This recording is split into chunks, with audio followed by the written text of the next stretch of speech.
जय जगन्नाथ दर्शक बंधु धर्मज्ञान टीवी यूट्यूब चैनल परिवार को आपण मान को स्वागत। जो मित्र माने आमर ये चैनल को लाइक शेयर और सब्सक्राइब करि नामती से माने लाइक शेयर और सब्सक्राइब करबा को कदापि भूलंतु नहीं। दर्शक बंधु आज रे कार्यक्रम माध्यम रे आमे आलोचना करिबा 2025 राहु चलन किपरि रहिबो प्रत्येक मीन राशि मीन लग्न एवं जो मानकर नामर आद्य अक्षर मीन राशि अंतर्गत सेमानक पई किपरि रहिबो 2025 रु 2026 राहु चलन। तेबे दर्शक बंधु राहु केतुंकर चलन 2025 मीन राशि को किपरि रहिबो राहु केतु चलन प्रभाव 2025 राहु एवं केतुंकर चलन मीन राशि 2025 राहु चलन मीन राशि 2025 केतु चलन राहु केतु राशि परिवर्तन 2025 कौन रही भाग्यफल मीन राशि 2025 रे कौन रही भविष्य फल मीन राशि 2025 आज आलोचनार मुख्य विषय वस्तु राहु केतुंक चलन मीन राशि यार प्रभाव। तब दर्शक बंधु 18 मई 2025 रु 26 नवेम्बर 2026 18 मई 2025 रु 26 नवेम्बर 2026 18 मास समय यही 18 मास समय राहु एवं केतुंकर गोचर मध्यरे क्यों प्रकार फल लाभ करिवे प्रत्येक मीन राशि मीन लग्न एवं जो मानकर नामर आद्य अक्षर मीन राशि अंतर्गत एवं 25/12 26/12 और 27/12 पूर्वा भाद्रपद नक्षत्र उत्तरा भाद्रपद नक्षत्र और रेवती नक्षत्र मीन राशि ए 18 मास समय क्यों परिमाण फल प्रदान करिबो से विषय रे आजिर कार्यक्रम रे आमे आलोचना करिबा। तबे दर्शक बंधु 18/5/2025 रे मायावी ग्रह छाया ग्रह राहु एवं केतु गोचर करिवे। राहु कुंभ राशि को आसीबे मीन राशि कुंभ राशि को आसीबे एवं केतु कन्या राशि सिंह राशि को गोचर करिवे। तेणु गोचर समय सीमा रहुछि 18 मास 1.5 वर्षर समय। तेणु यही 18 मास समय कोई किसी छोट समय नुहे।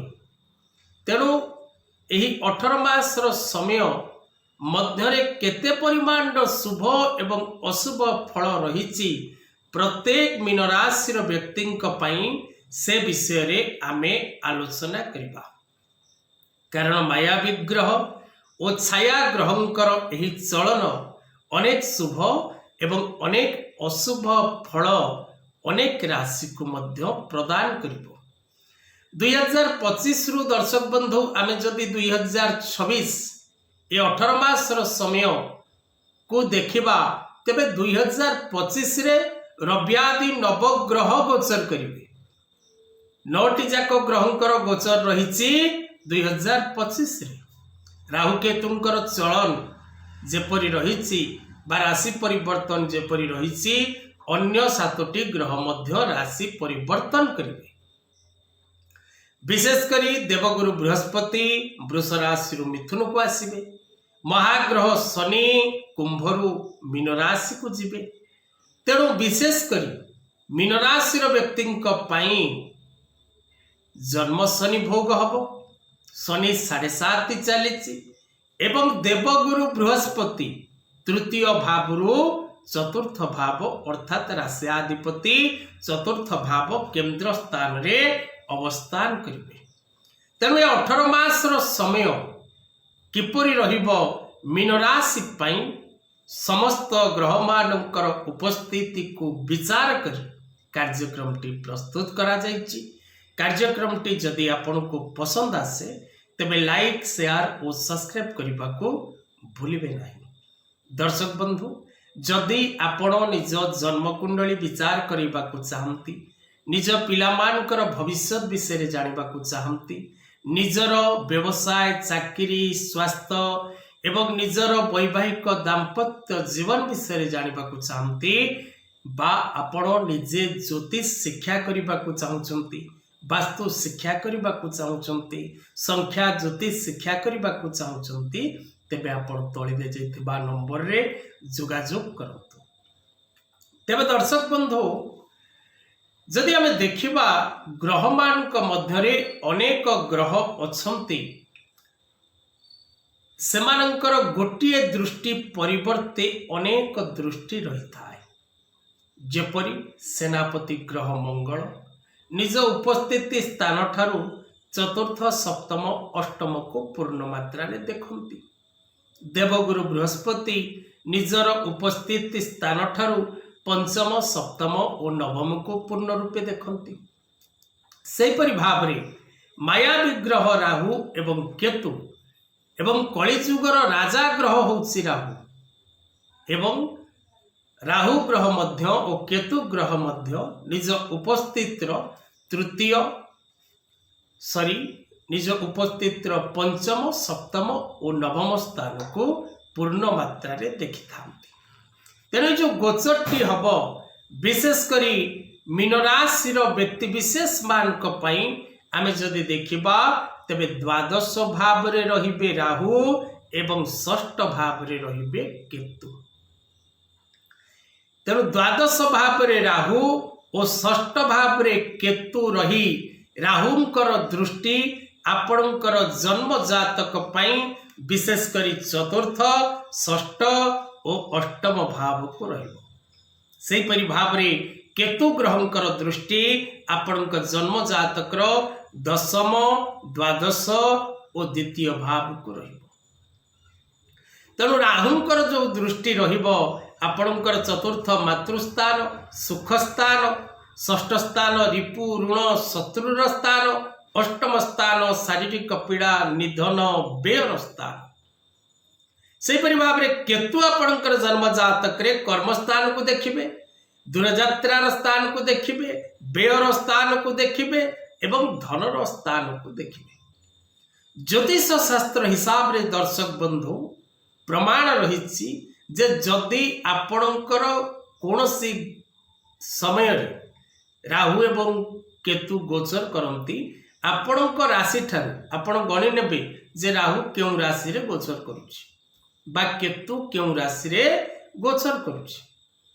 तेणु आपणक राशि ठारू जदि तृतीय षष्ठ दशम और एकादश भाव रे राहु और केतु गोचर करंती तेबे शुभ फल मिले।